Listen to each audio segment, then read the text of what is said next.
Hello everyone, welcome back to my another mini vlog. এটা হচ্ছে হরিদ্বারের vlog, দেখেই বুঝতে পারছো।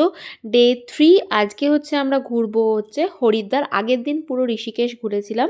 তো চলো বেশি কথা না বলে স্টার্ট করা যাক ব্লগটা।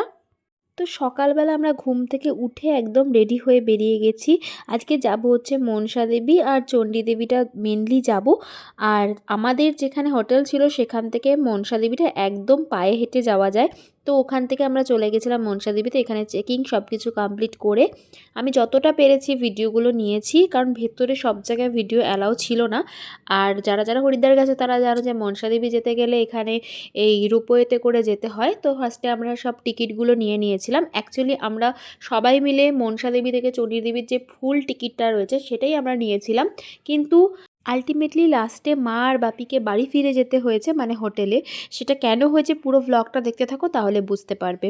তো এখানে আমরা সবার ফার্স্টে যাচ্ছি মনসা দেবী টেম্পলটাতে। আর যাওয়ার সময় এত সুন্দর মনোরম একটা দৃশ্য দেখতে দেখতে যাচ্ছিলাম। আর নিচের দিকে তাকিয়ে দেখি পাশে অনেকেই হেঁটে আর কি যাচ্ছে, রাস্তা ছিল, বাট আমাদের পক্ষে সম্ভব ছিল না যে হেঁটে যাওয়া, মা বাপি ছিল সেই কারণে। কিন্তু আমার মনে হয় হেঁটে গেলেও বেশি আনন্দ হয়। তবে হ্যাঁ, ট্রেক করতে গেলে একটু তো কষ্ট হয় ঠিকই। তবে দেখো সিটিটা কি দারুণ লাগছে, মানে রোপওয়ে থেকে। আমার তো এখানে জাস্ট দারুণ লাগছিল। আচ্ছা, এখানে বলে রাখি আমার মায়ের কিন্তু তখন আস্তে আস্তে শরীরটা খারাপ হচ্ছে। গোটা হরিদ্বারের ট্রিপে কিন্তু আমার মা 3 থেকে 4 দিন অসুস্থ ছিল। তারপরে আমি অসুস্থ হই, তারপর সুরজিৎ অসুস্থ হয়। সেসব গল্প নয়, পরের ব্লগে করব। তো এখানে দেখো আমরা চলে এসেছি হচ্ছে মনসা দেবী টেম্পলটাতে। এখানে আমি জানতাম না যে ভিডিও করা যায় না, তো খুব একটা ভিডিও আমি করতে পারিনি। আর এখানে প্রচুর লাইন ছিল।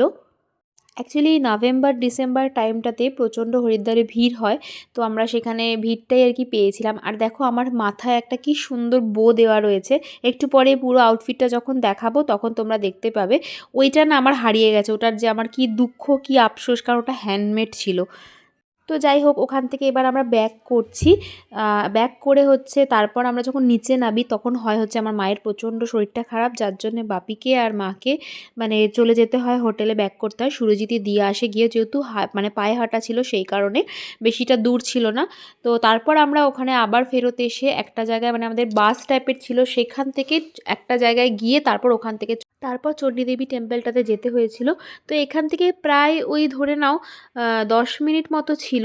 ওখানে পৌঁছে দেখো আমরা ফার্স্টে এই যে একটা শপ দেখেছিলাম, এই যে বল ফেলার যে ইয়েটা, এখানে সুরজিৎ একটা করতে পেরেছিল। মানে অ্যাকচুয়ালি আমাদের টাকাটা ওয়েস্টই হয়েছে। এখানে না এটা একটা ট্রিক রয়েছে। যাই হোক, তো তারপর এই যে এটা হচ্ছে আজকের আমার পুরোপুরি আউটফিট। এখানে সুরজিৎকে আমি ফটো তুলতে বলেছিলাম, সেখানে ভুল করে ভিডিও তুলে ফেলেছিল। তো তারপর তো তোমাদের ভাবলাম চলো পুরো আউটফিটটা দেখানোই যাক।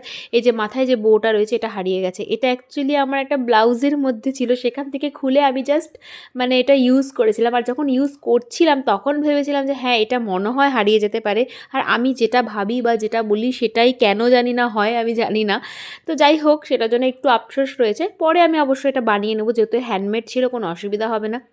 আর এখানে তারপর আমরা যাচ্ছি হচ্ছে আরেকটা রোপওয়ে করে, ওখান থেকে যাব হচ্ছে চণ্ডীদেবী টেম্পল। আগের রোপওয়েতে আমরা 4 জন করে বসেছিলাম, তো এবারে আমরা দুজন দুজন করে বসেছি, যাতে ভিউটা আরও প্রপারলি ক্যাপচার করতে পারি সেই কারণে।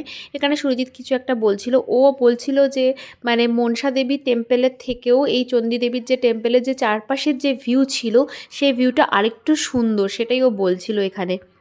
আর আমি এখানে প্রচুর বাঁদর দেখেছি আর দু একটা ময়ূরও দেখেছি। তো ময়ূরটা সুরজিৎ যদি বাবা দেখতে পাইনি। আর এখানে এত বাঁদর দেখেছি, মানে কি বলবো, পুরো শয়ে শয়ে ফ্যামিলিরা ওরা থাকে এখানে। গোটা মন্দিরে একটা জিনিস আমি দেখেছি যে প্রচুর বিজনেস হয়। বিজনেস হওয়ার মতনই জায়গা, মানে সব জায়গাতে ওখানে তোমরা টাকা ছাড়া কোনো রকম মানে গল্প তোমরা দেখতে পাবে না। মানে ওখানে বাঁদরদের আমি চানা খাইয়েছিলাম, সেইখানেও পর্যন্ত ওখানে বিজনেস চলছে, ওটাও একটা ধরনের বিজনেস ওদের। তো যাই হোক, সেটা সব জায়গাতেই থাকবে, ওই সব ভাবলে চলবে না। তো তারপর আমরা ওখানে পৌঁছে যাই। পৌঁছে গিয়ে ফার্স্টে এই যে এইখানে আমাদের জুতো রাখার কথা হচ্ছিল, কিন্তু তারপরে আমরা ভয় পেয়েছি যে বাঁদরের এত উৎপাত, এখান থেকে নাকি জুতো নিয়ে চলে যায়, সেটা নিয়ে এখানে ডিসকাস হচ্ছে। আমি শুনেছিলাম মথুরা বৃন্দাবনেও নাকি এই ব্যাপারটা হয়, মানে সব জিনিসপত্র নিয়ে চলে যায়। এটা আমাকে অবশ্যই কমেন্টে জানিও। সেজন্য আমরা ওখানে ভয়ে আর রাখিনি, একটা লকার টাইপের ছিল সেখানটায় রেখেছিলাম। আর এই জায়গাটা আমার ভীষণ ভালো লেগেছে, মানে এটা অ্যাকচুয়ালি ওই মনস্কামনা পূর্ণ হওয়ার জন্য যে আর কি মানে ইয়েগুলো বাঁধে সেইগুলোই ছিল ওখানে। আর এখানে দেখো বাঁদরগুলো কি উৎপাত করছে। তারপর আমি সুজিতকে বললাম চলো একটুখানি, ওরা যখন এখানে বসেই রয়েছে একটু চা না খাওয়াও, মানে ওরা তো নিমেষের মধ্যে হাত থেকে নিয়ে মানে দৌড়। হ্যাঁ, এখানে আর কি ওদের কী সেটা আমি ক্যাপচারই করতে পারিনি, কী আর ক্যাপচার করব, এত স্পিডে ওরা এটা নিয়ে আর কি দৌড় মেরেছে। তো তারপর ওখানে দেখা কমপ্লিট হয়ে তারপর আবার এটা ব্যাক করছিলাম, ব্যাক করে আমরা নিচে এসে রাবড়ি খেয়েছিলাম, কারণ যাওয়ার সময় রাবড়িটা দেখে গেছিলাম। হরিদ্বারের রাবড়ি নাকি অনেক ফেমাস, সেই কারণে এখানে সুরজিৎ আরও খাচ্ছিল, কারণ আমি রাবড়ি পছন্দ করি না, আমি যে কোনো মানে ডেয়ারি প্রোডাক্ট খুব একটা ভালোবাসি না। তো তারপর একটুখানি সফটই খাচ্ছিলাম। আর ওখানে জিনিসের কি দাম, মানে নর্মাল কোনো জিনিসের কথা বলছি না, ওখানে বিশেষ করে খাবারের ভীষণ দাম। এই সফটিটাই মনে হয় 60 রুপিস দিয়ে আমরা কিনেছিলাম। তো সেটা খাচ্ছিলাম, খাওয়া দাওয়া কমপ্লিট করে তারপর ওখান থেকে নিচে নেমে গিয়ে আমরা গিয়েছিলাম হচ্ছে একটা রেস্টুরেন্টে খাওয়া দাওয়া করতে। তারপরে আমরা একটা মানে চেনাশোনা সবাই যায় হরিদ্বার আসলে, সেই রেস্টুরেন্টে গেছিলাম, হোশিয়ারপুরি, অনেকেই হয়তো নাম শুনেছো। বাট এটা একটু আমি বলবো ওভার হাইপড একটা মানে রেস্টুরেন্ট বলতে পারো, কারণ ওখানে অনেক বেশি প্রাইস অন্যান্য রেস্টুরেন্টের তুলনায়। এর পরের দিন আমি তোমাদের সাথে যে ব্লগটা শেয়ার করব, সে ব্লগে অন্য রেস্টুরেন্টে গেছিলাম, সেখানের খাবার দুর্দান্ত লেগেছে, চাইলে তোমাদেরকে আমি ডিটেলস দিয়ে দেবো, যারা এরপর যাবে তাদের জন্য বেস্ট হবে। তো তারপর ওখান থেকে খাওয়া দাওয়া কমপ্লিট করে একটু বাইরে বেরিয়ে মার্কেটটা ছিল, সেই মার্কেটটায় আমরা একটুখানি শপিং করেছিলাম। নেক্সট দিন আবার এসেছিলাম শপিং করতে, কারণ পুরোপুরি শপিং কমপ্লিট হয়নি। আজকের ব্লগটা এইটুকুই, সবাই জানে ব্লগটা কীরকম লাগলো। দেখা হচ্ছে নেক্সট ভিডিওতে, টাটা।